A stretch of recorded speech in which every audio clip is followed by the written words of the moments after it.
margins or multiples? That's this week on An Intentional Business Life.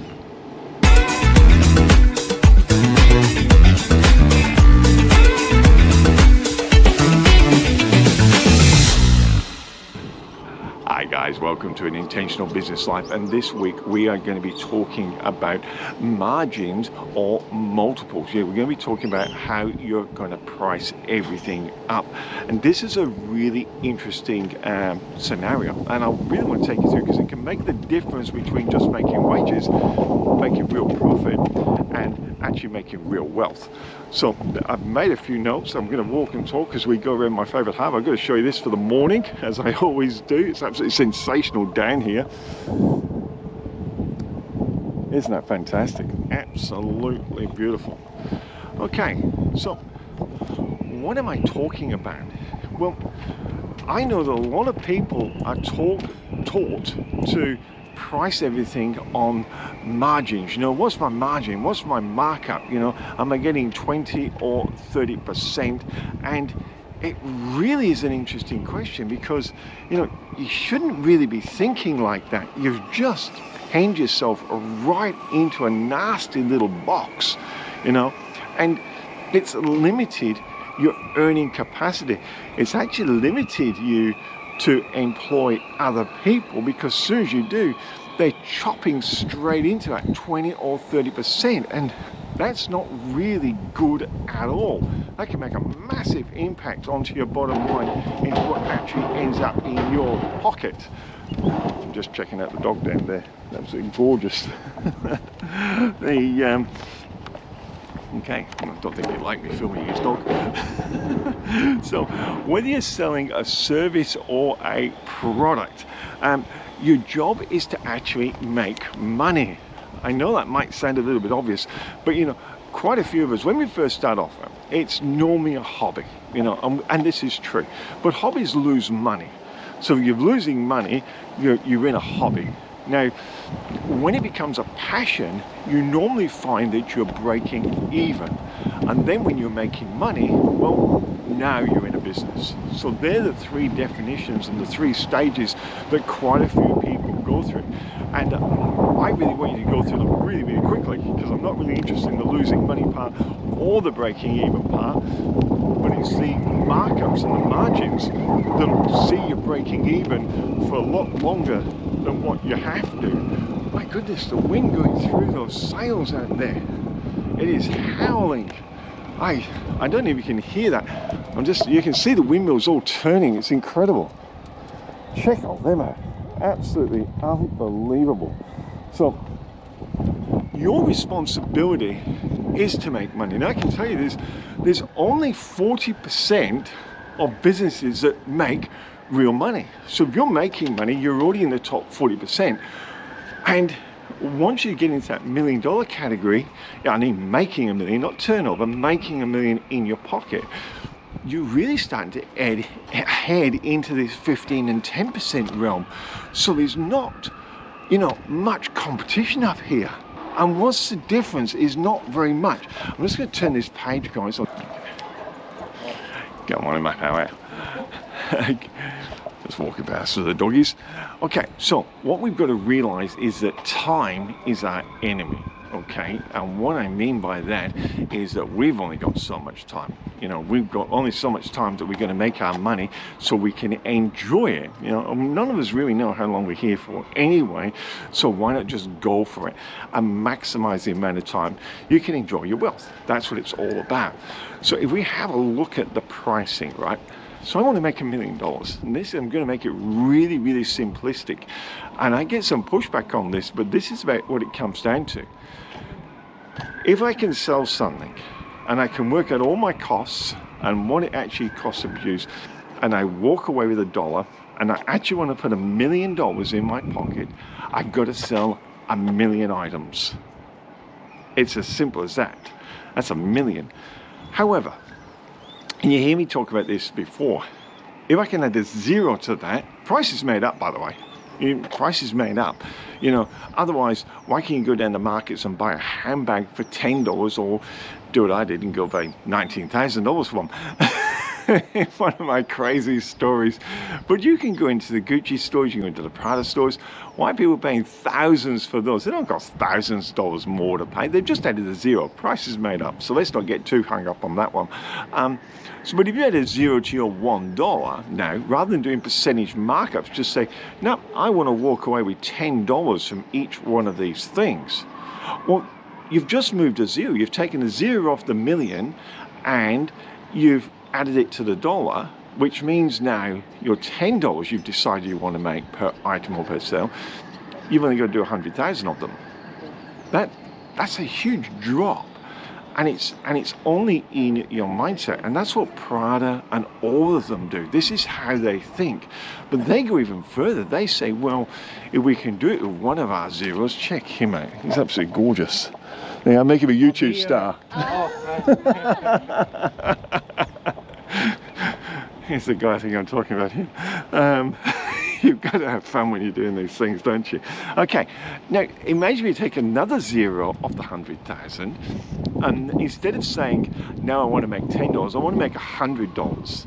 Well, if you take a zero off 100,000, you're down to 10,000 items.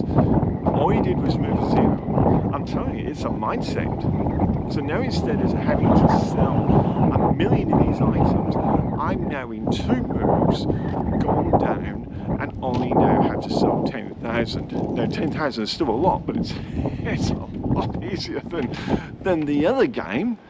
And if I want to move another zero, and I want to make $1,000 per item or per sale, yeah, you guessed it, I'm down to 1,000, aren't I? So once you grab, and that's just the reality. It doesn't matter what emotional, mental pushback we do with ourselves, or what, that's it, whatever excuses. That's just our own personal mindset. But that is the reality of it. The money's the money.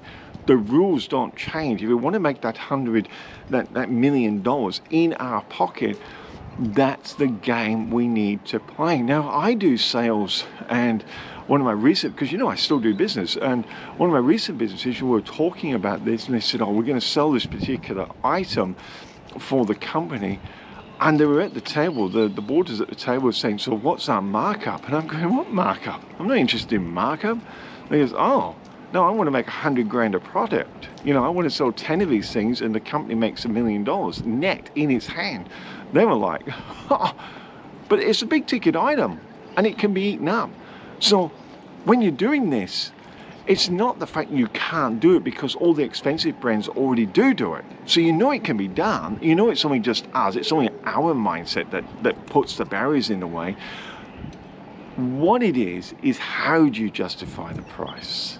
How do you justify that pricing? But back to our situation, if I'm selling something for $1,000, why can't I just turn the 1 into a 2 and make it $2,000? Now I'm going to sell 500 of them. I only need 500 customers and I put $1 million in my pocket. And if you made it 5,000, you know what's happened, you only need 100 customers.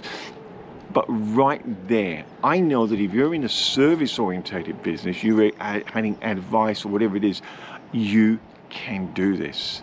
That's why I don't like volume businesses, by the way. That's why I don't like retail. That's just me. I'm not saying retail's bad, but it's contrary to how I play the game.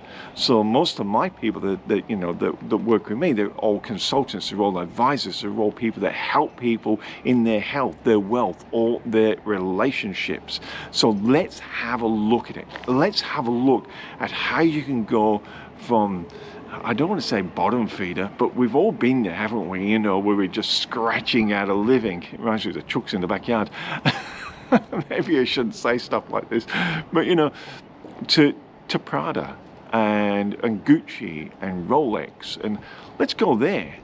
There's no difference between us and them. It's all BS what they've got anyway, and we can do it with the best of them. So let's get there because we do add that real value and definitely worth it. We have to solve a problem. Now, there are 3 major problems that people are willing to pay this kind of money for. They are health, they are in the wealth, and they are in the relationships. Okay, so you have to decide that, if I'm in the wealth game, what am I doing? Am I helping you save money, helping you get investment properties? Am I helping you with your business to make money? What is it that I'm in that wealth game? Because once I can nail that, I can start charging, I can forget charging margins. I can start charging multiples for my products and service. If I'm in a relationship game, am I helping the couples? Am I helping people go through a divorce? Am I helping, communications within workplaces? What am I doing? I'm helping single people find a relationship. What am I doing in that relationship space? And in the health space, is it fitness? Is it nutrition? What is it I'm getting back? Is it solving a chronic illness that they have? Am I getting rid of that severe pain? People will pay for that. And now you don't have to worry about margins. Now you can start talking about multiples. The thing is, and this is what I say, is just how do you justify that? So it's really about your image. And I've written some down here because I didn't want to forget them today when I was writing through. But your image, and you should write these down and then start asking yourself about this, and if you think of Prada and the rest of, I keep repeating those brands, but you know what I mean? Have a look at the image they portray. Have a look at the colorings they use. Have a look at the logos they've got. Have a look at the presentation they've got. What are we talking about? It's the image they're projecting. You've got to come across as an expert. That's the first thing. So write that word down, write expert, and then how can I come across as an expert? Because these are the types of questions you're going to answer now. When we talk about that equation, the profit equation, when, the sales equation, when someone's going, okay, you've identified the need or the result that I want, and I definitely want that result, and I am convinced you're going to get it from me. Underneath the line, obviously, is the time and the dollars, but we're talking top of the line at the moment. So when you're talking about, and you're the person, get it for me, this is what they're looking at. This is what they're looking at. So are you an expert? Well, you are an expert. So write it down how you can portray yourself as the expert. That you're competent. Write that word down, competent. Now, how am I going to portray that I'm competent at this stuff? And state of the art, am I old school? Am I a fuddy-duddy? How am I going to come state of the art? Because people want that. They want the latest and the greatest. Even doing, relationships and self-development, they want the latest technologies that have been learned, the psychological technologies that have been learned to help them get there. Serving the customer. So you write down serving the customer and going to say, okay, so how am I going to portray that is my number one, that I really am about serving the customer? It leads into point number 5, caring. How are you going to demonstrate that you actually care? That you're friendly. I don't care what you say. I really don't like dealing with unfriendly people. Well, I don't deal with them. I don't care how good they are. If they're not friendly, I just can't be bothered. So friendly, how are you going to push that across? Loyal. I think this is important, Loyalty. I think it gets forgotten sometimes. Oh, that sun's right in my eyes, but never mind. Loyalty, how are you going to portray that? Because people want to feel like you've got a loyalty to them. All the major brands do it. All the major brands do it. Have a look at what they're doing and start having some ideas. I put here that you're dependable. It's no use that they're trying to contact you and, they ask you a question and sometimes you turn up, sometimes you don't. How can you portray now that your image, that you are dependable? The wind's blowing my book around, by the way. That you're non-bureaucratic. I'm telling you, even the top brands, you go into Rolex, they're so friendly, they're so welcoming, they're so loyal. They're not even bureaucratic, and you'd think paying, $25,000, $50,000, and some watches are $2 million, by the way, and they're just non-bureaucratic about the whole situation. Non-bureaucratic, very, very important. At the high end, they don't want bureaucracy. They don't want problems. They don't want you sticking this in the ways. And this is the way we do it here. And the last one, supportive. How you're going to demonstrate that you're supportive. I bet you're clicking going, yeah, well, I can imagine the service and the support that you would get from one of these major brands if you had an issue with it. Stepped on something there. So write them down and how you're going to build them into your image. If you really want to go for that $1 million, you really want to start adding zeros rather than percentages, markups. I hate that. Start adding zeros to your money. That's how you do it. Start adding zeros, and that's how you convince people that the zeros are actually worth it. The price is just made up. Guys, forget about margins and start thinking about multiples. I'll see you next week on An Intentional Business Life.